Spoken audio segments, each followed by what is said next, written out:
wabarakatuh. Yang saya hormati Bapak Fasilitator, Bapak Nanang Nuryanto, dan juga Ibu pendamping praktek, serta yang saya banggakan Bapak Ibu calon guru penggerak. Pada kesempatan ini saya akan melakukan pengamatan tentang percakapan koji antara Bapak Agus Sairi yang berperan sebagai coach dan juga Bapak Sucipto yang berperan sebagai coach, dan saya sendiri Kurnia Muzaro yang berperan sebagai pengamat percakapan ini. Dalam kasus ini membahas tentang motivasi belajar siswa yang turun sehingga guru merasa stres dalam menghadapi murid-muridnya. Karena murid-muridnya tidak aktif dalam mengikuti pembelajaran. Padahal rencana sudah disusun dan sebelumnya sudah diberikan kepada siswa baik itu materi, modul maupun tujuan pembelajaran, sehingga diharapkan siswa tertarik untuk membaca agar pada saat pelaksanaan pembelajaran nanti mereka akan memiliki aktivitas yang tinggi sehingga tidak ada terkesan pembelajaran yang hanya satu arah. Namun situasi tidak seperti yang diharapkan oleh beliau. Situasi ini disebabkan karena kurangnya minat baca siswa, sehingga motivasi belajar mereka menjadi turun. Akibatnya siswa menjadi kurang aktif dalam mengikuti pembelajaran. Bagaimana Bapak Agus dan Bapak Sucipto menyikapi permasalahan ini? Marilah kita saksikan video berikut ini.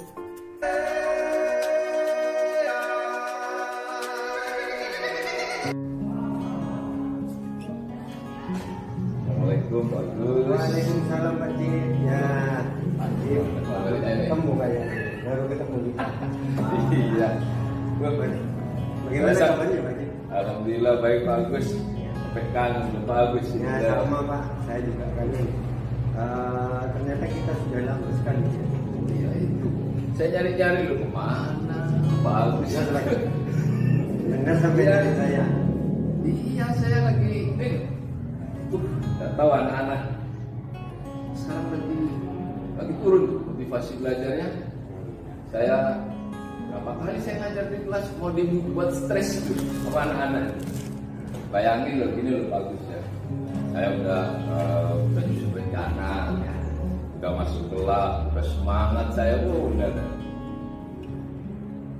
Beberapa hari sebelumnya sudah saya kirim materinya, modulnya, sudah saya siapin. Saya sudah buat modul, kemudian sudah saya sampaikan ke anak-anak. Pertemuan berikutnya kita akan membahas ini. Sampai pada tujuannya sudah saya sampaikan. Tujuannya kita iakan dengan harapan dia tertarik gitu, mau baca dulu ya, mau baca, kemudian begitu masuk kelas. Jadi saya enak tinggal ngasih pertanyaan pemantik gitu maunya ya, namanya saya pertanyaan pemantik, terus dia pada aktivitas tinggi gitu loh, pinginnya saya riuh dia, iya pinginnya gitu loh, biar saya tidak terkesan, oh ini kok situasi ini kok yang tadi saya satu arah gitu loh, Pak Agus ngajar, jadi saya bingung ya, makanya alhamdulillah nih ketemu Pak Agus bisa saya sambut, ya minimal berbagilah, saya lagi berbuka nih pembelajaran saya gitu Pak. Mungkin bisa lebih dieksplorasi lagi cerita Pak Cip mengenai kekurangan yang apa, kenapa ya kira-kira itu kok belum bisa muncul pada anak-anak ini. Saya berpikir gini loh Pak, ini pengalaman yang ketiga ini, sudah kondisinya tetap aja nggak ada perubahan. Akhirnya saya coba direfleksi, saya pikir apa ya sebenarnya yang kendalanya ini anak-anak gitu, saya kenapa dia kok akhir-akhir ini minat bacanya turun gitu ya. Terus kan mengganggu sekali itu. Ya kalau saya lihat masalah utamanya minat baca ya, karena minat bacanya menurun, dia tidak punya pengetahuan awal gitu ya, akhirnya motivasi belajarnya bukan nggak ada lah, tidak sesuai yang saya harapkan. Masa mau hanya beberapa anak gitu ya, sebagian besar nggak begitu, itu kan jadi masalah utamanya literasi ya, membaca ya, minat baca itulah turun gitu. Jadi setelah saya mendengar cerita Pak Cip tadi, kalau boleh saya ambil benang merahnya, sini kan ternyata kondisi tersebut tidak bisa terjadi di kelasnya Pak Cip, di muridnya Pak Cip, karena minat bacanya murid-murid Pak Cip menurun ya menurut Pak Cip. Terus itu dikarenakan karena motivasinya mereka juga menurun tentang literasi. Nah, terus untuk mengatasi ini tentunya Pak Cip sudah punya trik kan. Sebenarnya Pak Cip sebagai guru yang saya tahu itu yang penuh ide, pasti di pikiran Pak Cip itu ada ide atau bagaimana cara mengembangkan, bagaimana cara mendongkrak motivasi anak. Tentunya ada. Gimana menurut Pak Cip? Iya, awalnya saya hal yang sama sudah saya lakukan dan kali itu ternyata nggak ada hasil. 3 kali ya Pak? Iya, udah saya motivasi sebelum pulang, ternyata kok juga belum berhasil gitu ya. Terus saya mikir lagi, nah kan ini bagus, ya saya mau sharing nih ya. Kan bagus juga tahu ya Padlet itu ya, ya ada Padlet itu bagus itu ya. Kalau kita ada pelatihan, ada apa itu kan refleksi kadang minta lewat Padlet ya, lewat Padlet. Kalau saya tertarik gitu ya, bisa nggak ini kira-kira Padlet kalau saya pakai untuk literasi gitu ya, literasi anak-anak gitu. Wah ini, tapi saya masih ragu gitu loh. Makanya saya cari Pak Agus kan dia biasa ngasih semangat support lah ke saya gitu. Iya. Biar semakin yakin lah apa yang ingin saya lakukan gitu loh Pak Agus. Iya, gimana nih menurut Pak Agus? Wah, bagus. Kalau menurut saya pasti bagus. Karena kalau menurut saya memang apa ini kan sesuatu hal baru bagi murid saya. Iya. Saya ini ada tantangan di situ kan, bakal ada tantangannya. Mungkin Pak Cip bisa mengeksplorasi lagi bagaimana nanti teknis pelaksananya ke anak-anak, terus bagaimana cara penyampaiannya, kan itu tidak serta-merta mereka tahu kan. Iya. Ya, mungkin Pak Cip di sini bisa mengeksplorasi pemikiran Pak Cip tentang hal itu semua. Iya Pak. Begini, kalau dari sisi perencanaan, saya maunya gini. Mau saya kolaborasikan malah dengan konsep diferensiasi. Ya. Jadi di awal pembelajaran mau saya tampilkan Padlet gitu ya. Terus di dalamnya udah ada materi bahan ajar itu dalam bentuk artikel, ada dalam bentuk gambar-gambar, ada dalam bentuk video dalam satu Padlet. Linknya saya kirim ke anak-anak, tapi tetap saya pakai bantuan LCD untuk menampilkan di kelas. Jadi ada di tahap awal maunya begitu, dengan harapan anak-anak bisa menyesuaikan lah. Saya suka baca ya dia pakai, mau baca yang artikel, mau literasi yang gambar-gambar gitu ya, atau dia mau nonton videonya silahkan gitu ya. Tapi saya kemudian gini, ini waktunya berapa menit ya untuk gini gitu ya. Saya mau nyoba apa 15 menit, apa 20 menit gitu ya. Ini betul masukkan nih saya dari Pak Agus ini kira-kira pemasaran berapa menit ya enaknya. Tentang durasi waktunya. Iya, di awal itu anak sebagai pemantik biar anak minimal saya punya pengetahuan awal ya. 15 menit atau 20 menit cukup kira-kira, atau mungkin ada ide dari Pak Agus, saya butuh saran untuk lebih tambah. Semestinya Pak Cip lebih tahu kondisi pembelajaran yang jelas kan. Kalau masalah waktu itu 10 menit, 15 menit itu kalau kita bicara ideal Pak Cip, tentunya Pak Cip lah yang bisa menentukan itu ideal atau tidak. Iya. Karena Pak Cip lebih menguasai. Kalau saya ngajar itu total Wajibnya itu 90 menit. 90 menit. Iya, wajib. Dari situ kan sudah bisa kita kalkulasi Pak Cip. Jadi Pak Cip harusnya lebih tahu.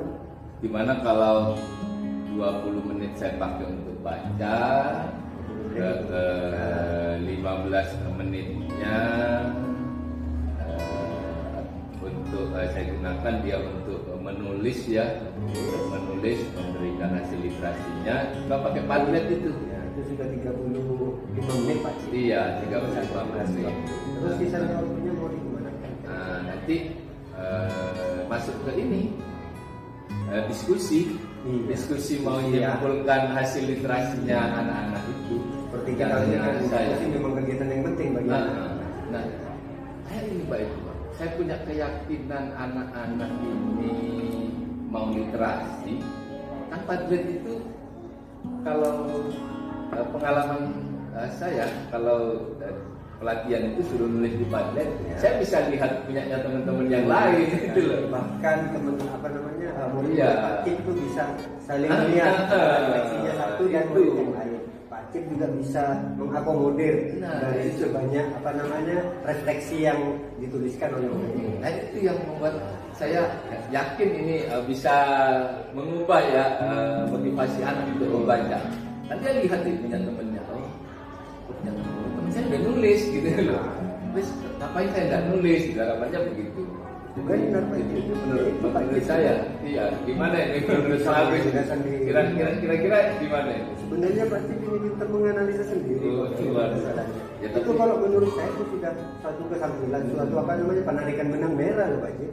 Ya. Jadi 20 menit ya seperti yang sampai ceritakan tadi itu untuk baca siswa, 15 menitnya untuk menulis, ya. siswa untuk rencananya mau sampai gunakan untuk diskusi. Ya. Dengan asumsi dengan Padlet Pak Cip itu bisa mengakomodir semua refleksi yang ditulis oleh siswa dan antara siswa satu dan yang lainnya itu bisa saling mengetahui refleksi itu yang saya tangkap dari iya seperti itu iya. Kan bagus kok nanti saya bisa lihat juga kan sebagai guru itu ini anak ini sudah ngirim atau belum kan bisa mantau itu. Jadi saya bisa ke anak tersebut yang belum ngirim ada masalah apa, kenapa kok belum nulis hasil literasinya. Ini kayaknya mau masuk ke diferensiasi proses. Iya. Wah, banyak nih malah hasil ini. Saya diskusi dengan Pak Agus. Banyak juga. Iya. Dari tadi sudah saya serap, saya terima dari Pak Cip juga sebagai sharing memasukkan ke saya. Bahwasanya awalnya Pak Cip itu mengemukakan suatu masalah yang menceritakan. Padahal di sini Pak Cip sudah ada bentuk penyelesaiannya ya Pak Cip ya. Apa benar dari permasalahan yang Pak Cip sampaikan tadi dari mulai minat baca siswa Pak Cip yang menurun itu disebabkan karena motivasinya ya. Terus Pak Cip juga sudah ada langkah di situ ya untuk menggunakan Padlet sebagai upaya baru karena menurut Pak Cip upaya yang dilaksanakan sebelumnya tidak berhasil ya. Jadi bahkan sepertinya Pak Cip frustasi tadi kalau menilai dari ceritanya Pak Cip. Pak. Jadi dengan Padlet itu nantinya prosesnya kan melalui link disampaikan ke murid di kelas. Pak Cip rencananya menggunakan LCD begitu ya. Iya. Terus kedepannya Pak Cip tentunya untuk pelaksanaan ini kan masih suatu misi ya. Iya, rencana itu ya. Menurut Pak Cip yang langkah yang paling tepat kalau untuk dilaksanakan ke siswa dari rencana menjadi suatu realisasi itu seperti apa? Ini kenapa saya milih itu sarana prasarana yang mendukung Pak. Pertama, kebijakan sekolah itu mengizinkan anak-anak bawa HP. Bagus itu Pak. Saya gini, loh, ngapain dia bawa HP kalau tidak dipakai untuk pembelajaran gitu loh. Jadi sarannya memungkinkan. Tinggal nanti pendekatan ke anak-anak. Ya kalau bawa HP ke sekolah, kalau lagi wifi sekolah ada masalah, siapin pakai data gitu. Itu nanti mau saya sampaikan ke anak. Terus ya tentu ya saya sampaikan dulu ke anak-anak gimana cara menggunakan Padlet untuk pembelajaran yang saya rencanakan itu. Jadi ada proses pembelajaran juga kan? Iya. Berarti memang sebelumnya belum pernah Pak Cip. Iya. Gimana kalau gini? Kalau ide ini sudah saya laksanakan, saya mau ngajak Pak Agus lah nimbrung di dalam kelas itu. Kapan tepatnya itu, seperti apa prosedurnya? Ini mohon maaf ya Pak Cip. Iya. Masalahnya nanti kan apa namanya itu Pak Cip, mungkin saya juga punya gambaran lah seperti apa. Iya, ya. iya.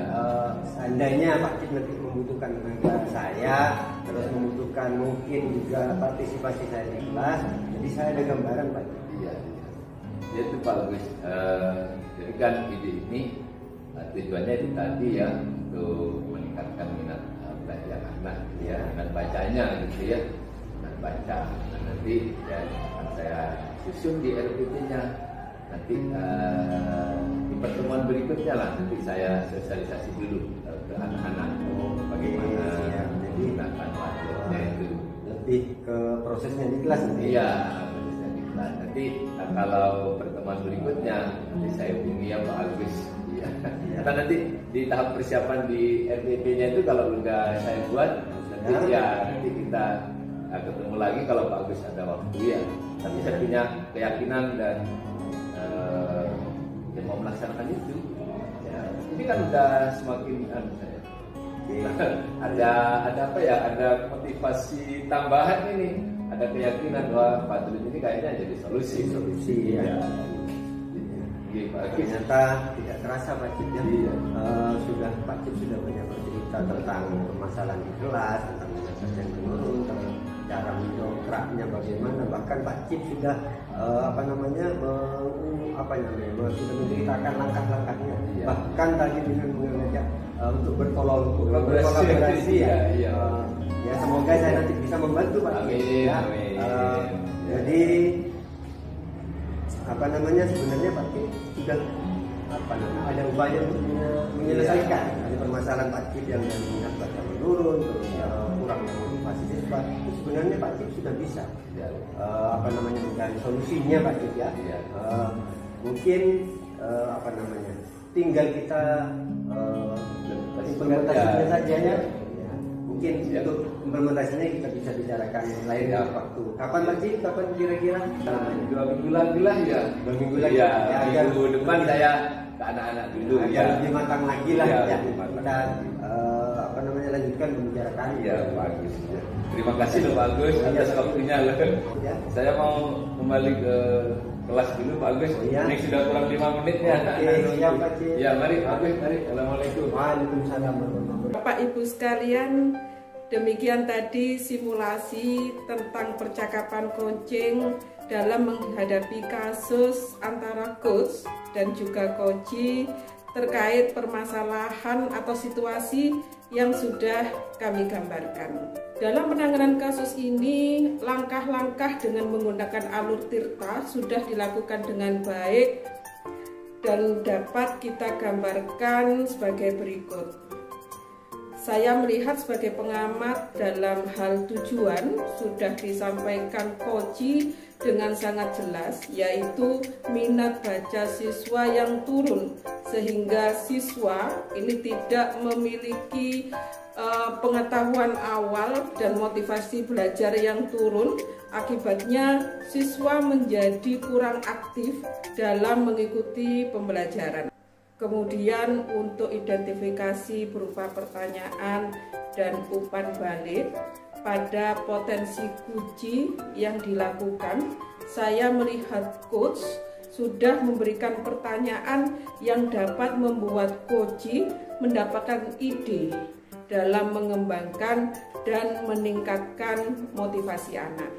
Sedangkan untuk rencana aksi berupa pertanyaan umpan balik dalam penyelesaian masalah, bagaimana teknis pelaksanaan agar dapat meningkatkan motivasi belajar.